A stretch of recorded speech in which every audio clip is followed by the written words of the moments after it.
क्या Osho, Acharya Rajneesh, 20th century के the most, I think one of the most controversial spiritual gurus, क्या Osho apart from being controversial and Rolls Royce and all that जो भी उन्होंने किया, क्या वो थे सबसे बड़े गुरु, हमारे लास्ट सेंचुरी के सबसे बड़े स्पिरिचुअल गुरु? जिन्होंने भी पाया ओशो को, आई थिंक वो तो बोलेंगे यस। जो उनको सेक्स और रॉल्स रॉयस में करते हैं, मेजर तोलते हैं, वो बोलेंगे ऑफ कोर्स नॉट यार, वो आदमी। But I want to say something in terms of astrology, and astrology for me is the most, for me astrology is what helps me understand spirituality. So I want to say something spiritual through astrology about Osho. Now before you watch this video, please watch my video that I made on the zodiac sign of Cancer और parental energy के बारे में भी मैंने किसी एक छोटे video में बोला है।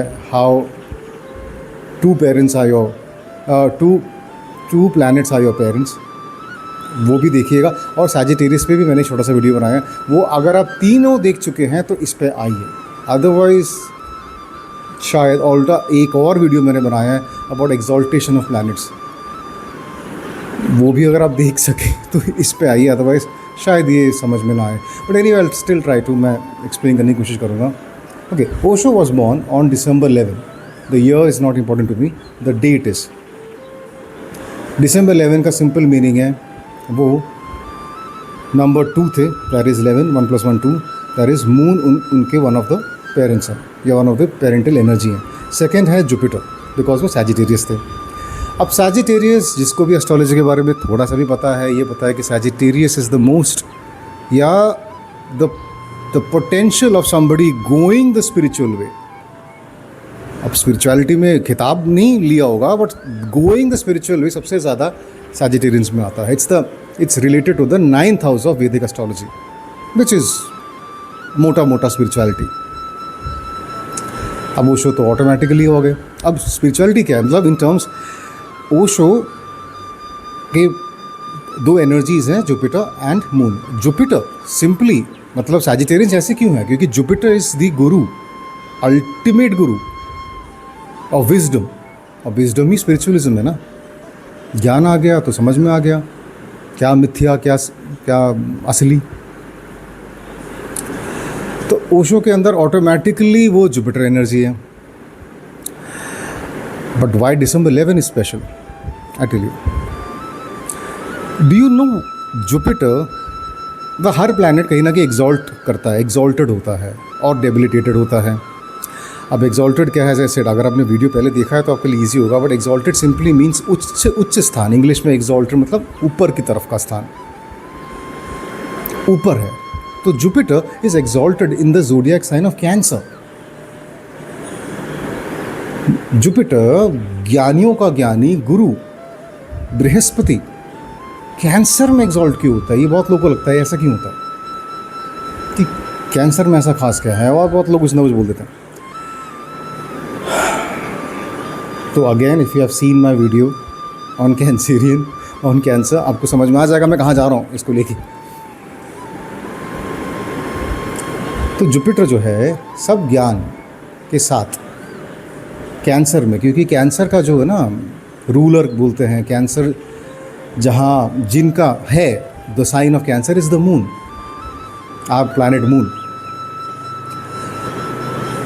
जुपिटर वहाँ एग्जॉल्ट होता है, वो उसका उच्च स्थान है जहाँ वो हैप्पीएस्ट रहता है, ब्लिसफुल रहता है और स्पिरिचुअल रहता है। उसका हाईएस्ट, वो वहाँ सर झुकाता है। कहाँ सर झुकाता है? मून के आगे, माँ के आगे। सारा ज्ञान एक तरफ, माँ एक तरफ, वो मैटरनल इंस्टिंक्ट ऑफ कंपैशन एक तरफ। इसीलिए जुपिटर कैंसर में एग्जॉल्टेड होता है। अब मून को नहीं पता होता वो कितना कंपैशनेट है, वो कितना ज्ञानी है। अरे सब ज्ञान एक तरफ, सब किताबी बातें हैं, अगर अंदर से वो दिल में दिमाग में कंपैशन का क्या बोलते हैं वो सागर नहीं बहता, तो फिर सब विजडम अपनी जगह है, कोने में रख लो। So now somebody might think कि यार फिर तो जुलाई 3, जून 30, जुलाई 12 ऐसे बर्थ डेट ज़्यादा पास होंगे ना, क्योंकि वो भी मून और जुपिटर का कॉम्बिनेशन है।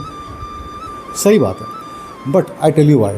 When Jupiter is exalted in Cancer, what is the रिश्ता between the moon and Jupiter? Moon की तरफ से आप देखो ना तो इतना खास नहीं है। आप बस सिंपली सोचो, एक ज्ञानी महापुरुष जब घर में आते हैं तो पापा ज़्यादा उनकी ज़्यादा सुनने की कोशिश करते हैं, माँ तो जाके अपने सवाल करती है कि मेरे साथ इतना न्याय क्यों होता है, मेरे साथ सब कुछ गंदा क्यों होता है, पापा भी गंदे हैं, बच्चे तो और भी गंदे। माँ अपने बारे में इतना नहीं बोल पाती, माँ पीछे रह जाती है, खामोश रह जाती है, no she is more silent. Papa talks, पापा ज्ञान लेते हैं। That's the sun, by the way. So, if Jupiter comes into the house or sign of Cancer,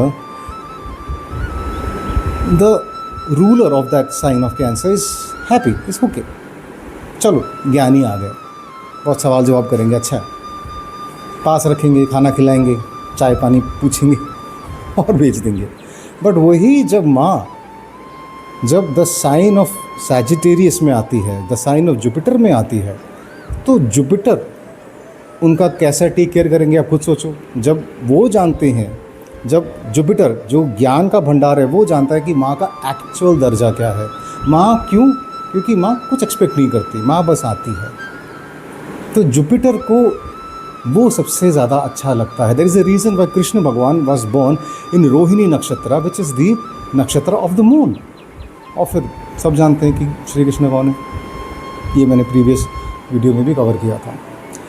so the people born on the dates of November 29, please listen, November 29, December 2, December 11, December 20, the potential of you understanding spirituality, realising your self, कहते हैं ना self realisation, बहुत ज़्यादा है और comparatively easier है, comparatively easier.